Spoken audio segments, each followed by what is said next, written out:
Çdo objekt, çdo rrugë me kaldrëm e sokak në Gjirokastër, mbart një histori njerëzore, të gjitha atyre që i kanë ndërtuar, fatet reale të banorëve të tyre, madhështinë e fiseve, ndryshimeve në mentalitet, e të reflektuara më pas me hyrjen e kulturës europiane.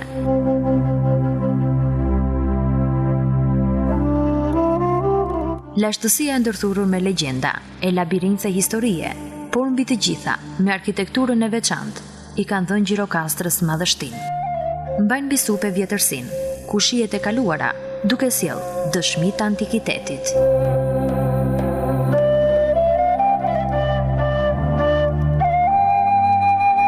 Ndërmjet lagjeve që përbëjnë pjesën e vjetër të qytetit të Gurt, e që mbajnë emra disi të veçante të çuditshëm, Palortoja është më kryesorja dhe e veçanta.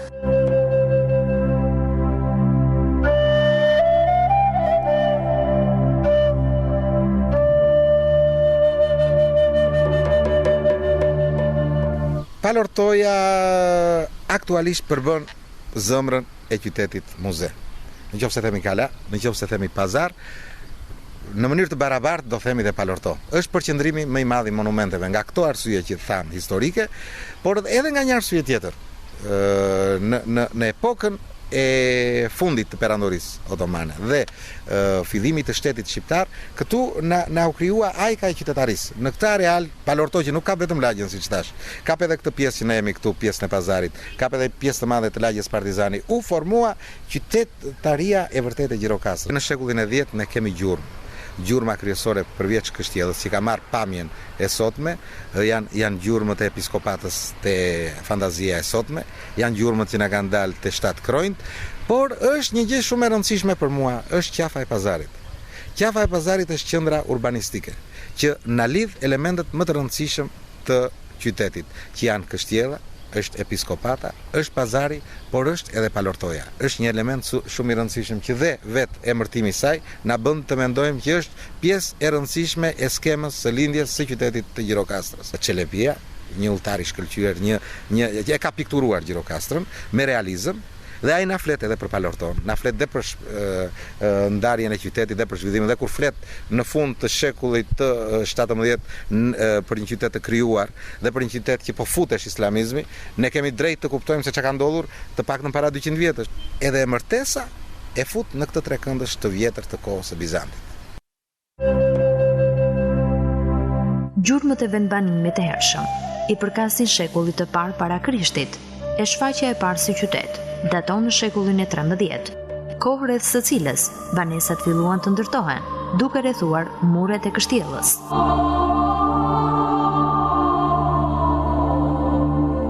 Udhëtari turk Evliya Çelebi përmend se Gjirokastra shtrihet në 8 kodra, ka 2000 banesa, ku më të bukurat ndërto është ajo e Osman Beut, Zaim Beut dhe Memi Beut.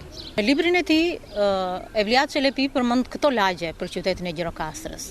Palo, dhe në klapa shkruan me madhja që i përket lagja Palorto, dhe me radhë disa lagje të tjera siç janë Fanalat, Haxhi Bey, Memi Bey, Meçite, Varosh i Vogël, Votush e të tjera. Për prejardhjen e emrit të lagjes Palorto,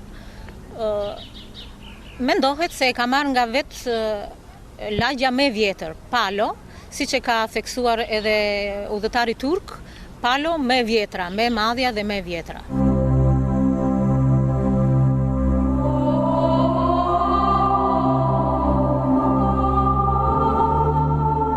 Palortoja është një nga lagjet më të rëndësishme të qendrës historike të Gjirokastrës, sipërsa u takon komplekseve monumentale e arkitektonike dhe familjeve të mëdha.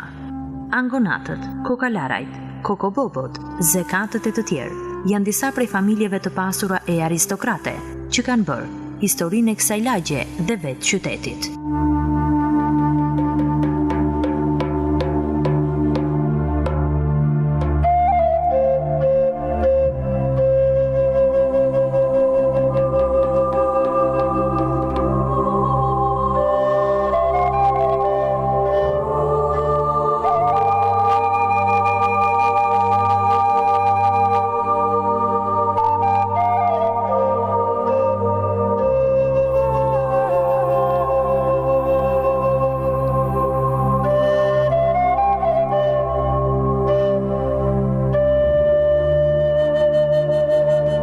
shikojmë 1550, regjistrimin e familjeve, shikojmë familjet e mëdha që ekzistojnë dhe akoma. Kemi mundësi të bëjmë krahasimin e lagjeve të vendosjeve dhe të një varg elementeve urbanistik nga analiza e këtyre regjistrave. Dhe në këtë analizë që unë bashkoj elementet historik, elementet material, besoj se Palortoja është element bazë i jetës qytetare, i barazvlefshëm me pazarin e vjetër, me varoshin, i barazvlefshëm urbanistikisht me Kështjellën, me elementet e ndryshëm të kultit në qytet. Jo shumë vite pas pushtimit turk u bë regjistrimi tokave në Shqipëri dhe në Gjirokastër, dhe bashkë me regjistrimin e tokave është bërë dhe ai i shtëpive. Dhe në këtë regjistrim ne gjejmë këto të dhëna. Në vitin 1431-32, në Gjirokastër kishte 121 shtëpi. Në vitin 1506-1507 kishte 143 shtëpi dhe në vitin 1583 434 shtëpi. Në vitin 1923 përsëri lagja Palorto ishte më e madhja, ajo kishte 333 shtëpi dhe 1651 banor. Në lagjen Palorto kanë qenë disa familje të mëdha të dëgjuara për veprimtarinë e tyre patriotike, siç janë familja e Zekatëve, familja e Angonatëve, Kokalari e të tjera. Ajo që mund të vlerësohet në historinë e ndërtimit të Palortos është fundi 17, fillim shekulli 18. Karakteri i lagjes ndryshoi pas reformave turke të Tanzimatit dhe forcimit të Ali Pash të Pelenës. Në 1780-ën, në këtë lagje ndërtohet xhamia.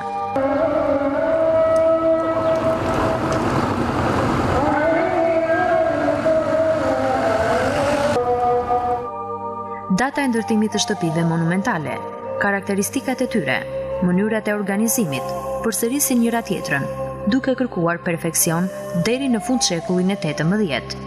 Ndryshimet sociale, politike e tregtare, aty ku u gjetën mallrat e shtrenjta nga perëndimi, sollën mënyrat e reja të jetesës.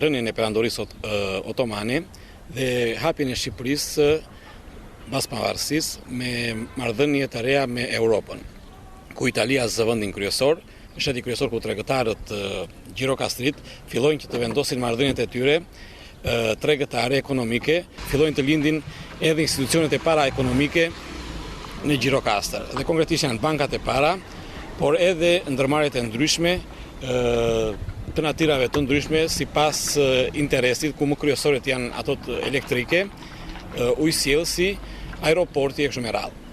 Pra, në këtë periudhë kemi lindjen e marrëdhënieve të reja ekonomike dhe të institucioneve përfaqësuese të këtyre marrëdhënieve. Kallajgjint, e më pas Hoxhatët, ndërthurin elementet, e më e perfeksionuara, arrin nga Emin Kokalari, një nga tregtarët më të fuqishëm me Italinë, që ndërton banesën që edhe sot është unikale.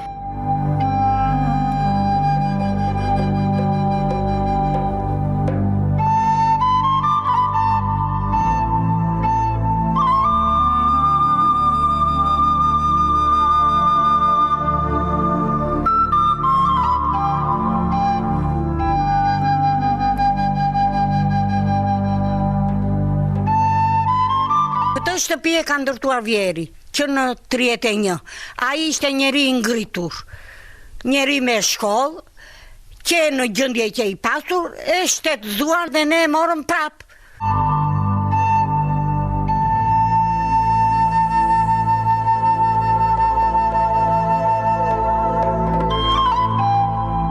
Kjo lagje kishte liceun francez të hapur në 1923. Pas 5 vitesh funksionimi, u shndrua në shkollë profesionale italishte, e më vonë u çel një shkollë e mesme.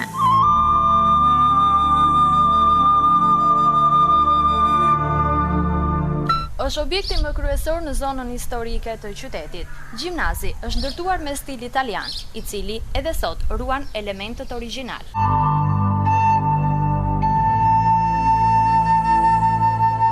simboli i godinave shkollore është gjimnazi, i cili është ndërtuar pikërisht në qendër të kësaj lagje dhe sot e gjithë ditën është një nga simbolet e qytetit Gjirokastrës. Është një rindërtim mbi ish liceun francez, duke e modernizuar atë pas dëmtimit që pësoi nga lufta, nga bombardimet. Do të shikojmë aplikimin e një sër teknikash të reja, të pa njohura më parë në objektet e stilit shkollor, ku ky gjimnaz ka të gërshetuar shëmirësi elementet konstruktiv me ata arkitektonik. Dhe në këtë godin, do të thoja, janë shumë të harmonizuar atë gjithë elementet arkitektonik edhe me kontekstin e qytetit. Me ngjyrë të verdhë çati të kuqe, godina e gjimnazit, që veçohet mes gjithë ndërtesave të tjera në pjesën muzeale, ku dominon ngjyra gri, është vendosur në një pozicion, nga ku mund të shihet gjithë panorama e Gjirokastrës.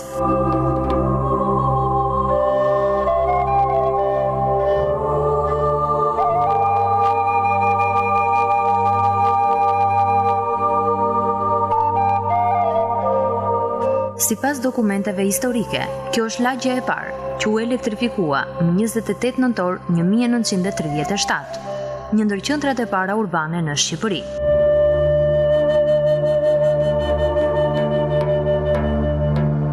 Ajo vazhdon të ruaj pamje fisnike dhe mbizotëruese në qytet.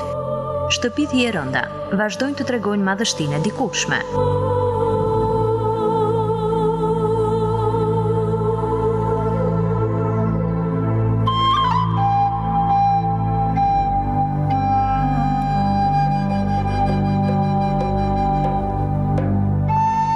Ndërsa pjesa e re e qytetit rritet nga dita në ditë, e vjetra ruan pjesërisht të njëjtin imazh prej qindra vitesh. Kanë kaluar ditë, vite, sheku e mjaft luftra e një pjesë e godinave nuk ekzistojnë më. Banorët i kujtojnë me nostalgji, po ashtu edhe harmoninë e dashurinë mes njerëzve.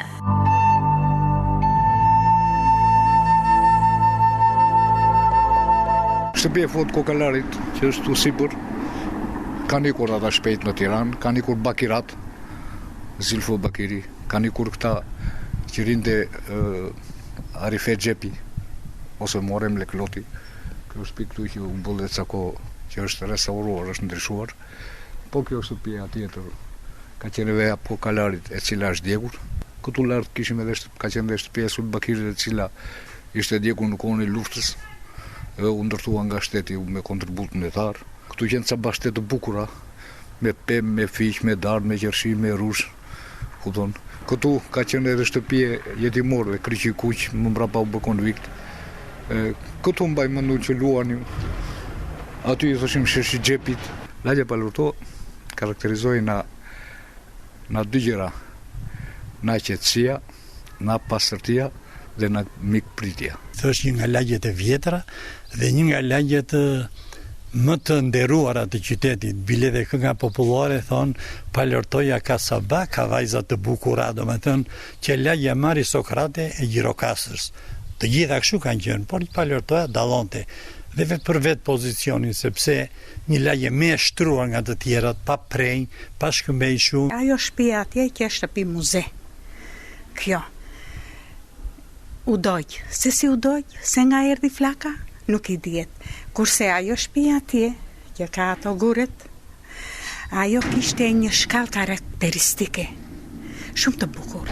Si kur ngjiteshe në minare. E prishën. Shumë keq. Sa që një gjë karakteristike. Pastërtia që shëmbëllore. Po dhe familje të qenë më të afruar, më kishen më dashuri, më ashtu tani u bën gjithë kur shikon atë të tia.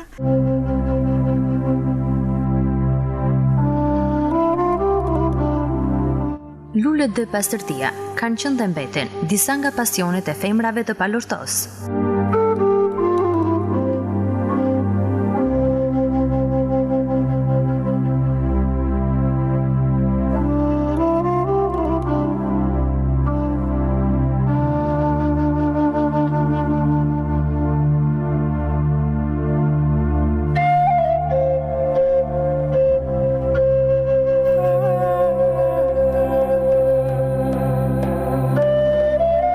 kanë ardhur unë këtu, edhe 4-5 shtëpi që jemi këtu, neve jemi aqe të mirë. Lule dunjaja, lule kush gjithë, mere vur lule, mere vur, lulet, ajo është gjithë pasurtia, gjithë bukuria e luleve është. Ke luleti, o më jap çik mua, ta marr ta vë unë. Ti mbase e ke më të mirë, unë e kam më të keqe, vë si ti. Barbaros, manzuran, domate, modhoho, lule qelqi. Gjirokastra vazhdimisht ka dhënë personalitetet të shquara në të gjitha fushat, ku palortoja zë pjesën kryesore. Grumbullimi në këtë pjesë i shtresës aristokrate krijonte më tepër mundësi shkollimi e zhvillimi kulturor. Kishte 3 medrese dhe 5 shkolla fillore, ku më e madhja i përkiste lagjes Palorto dhe ajo e xhamisë së Pazarit. Në lagjen Palorto janë bërë përpjekje të tjera për të hapur shkolla të tjera. Kështu në vitin 1778, patrioti Kiçok Konstantini derdh rreth 4.000 Napolon Flori për ndërtimin e një shkolle. Shkolla e hapur fillimisht si lice, ishte e para në vend ku mësonin së bashku dje me vajza. Pas çlirimit, u pakëzua me emrin e herojit të popullit Asim Zeneli, emër të cilin e mban edhe sot. Gjimnazi është bërë i famshëm për pedagogët me emër, e për figurat e njohura që kanë marrë mësim në bankat e kësaj shkolle. Nuk dihet nëse famën gjimnazit ia dha qyteti, apo qytetit ju shtua fama prej tij.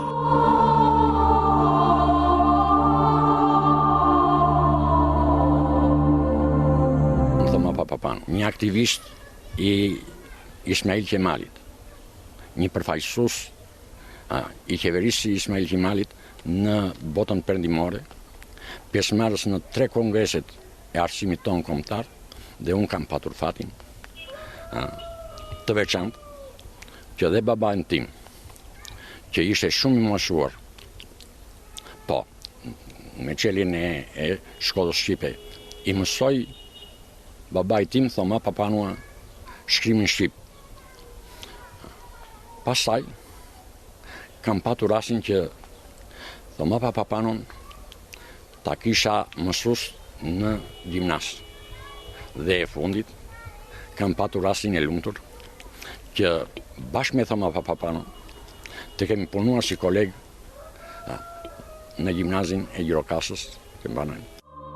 Ismail Kadare, Emin Kokalari, Farudin Hoxha, Tajar Kokalari, Muntas Dhrami e të tjerë janë disa prej emrave që kanë lindur e jetuar në këtë lagje.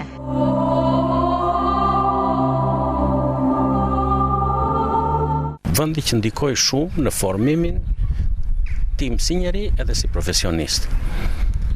Është ajo që thoshte një miku im që kur shëtit në Gjirokastër, shëtit midis rrugicave si përmes një dekori, shëtit midis njerëzve që i takon dhe ata nuk janë më njerëz, po janë bërë personazhe dhe heronj.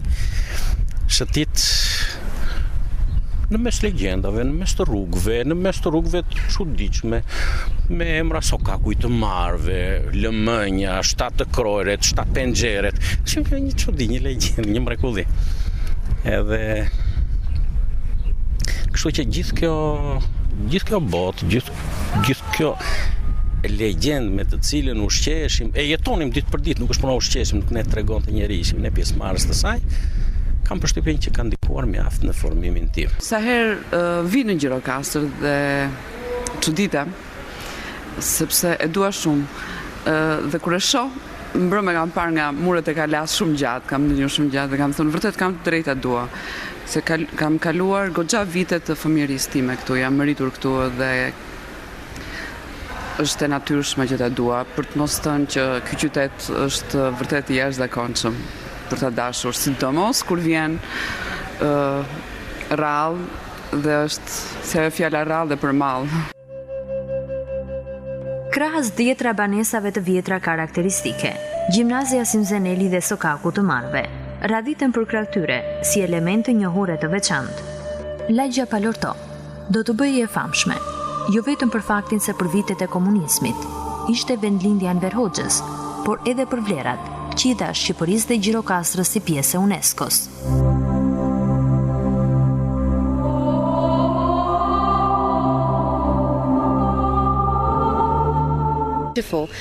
Më pëlqeu gjithçka, fantastike. Kisha lexuar për këtë qytet në librin Kronik në Gurë të Ismail Kadares, për banesat e bukura të lagjes Palorto, sokakun e çuditshëm e të tjerë. Sot i pash nga afër, vizitova shtëpinë e ish diktatorit Hoxha, banesën e Babaramove, Zekatve, atë të këtij shkrimtari të madh, dhe shkelan atë rrugë me emër të veçantë.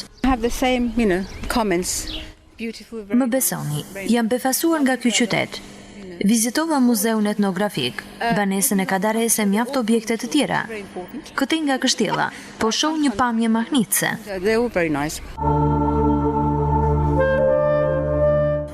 Pasi ke vizituar muzeun etnografik, nëse zbret një rrugë të ngushtë me kaldrëm, shkonte banesa e lindjes së shkrimtarit Ismail Kadare.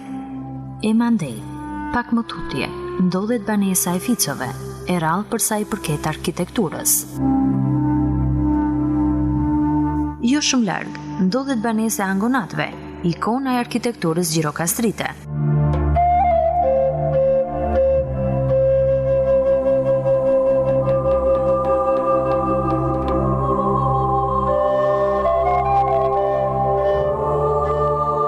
Në pikpamje intelektuale, në pikpamje ideologjike, në pikpamje të tregtisë, dhe kjo u pasqyrua dhe ruhet sot në shtëpitë e mëdha që janë në Gjirokastër, në monumentet e pa diskutueshme që ekzistojnë akoma në Palorto, në emrat e mëdha të familjeve që kanë qenë dhe vazhdojnë të jenë në Gjirokastër.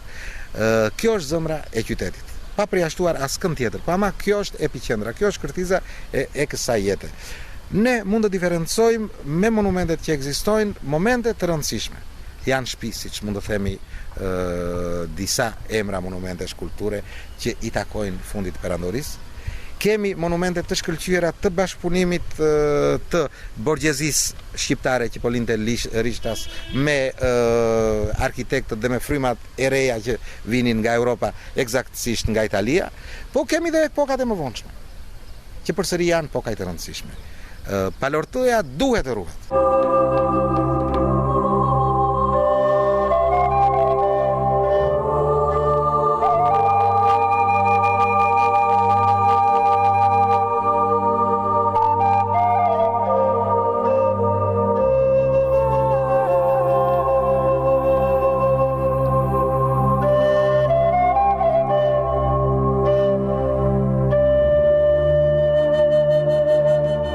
Të gjitha këto mund t'i prekësh lehtë, por pasuria botërore e njerëzimit ka përreth saj të tjera element, duke filluar nga qytetërimet antike e deri te gjurmët e shekujve të ndryshëm.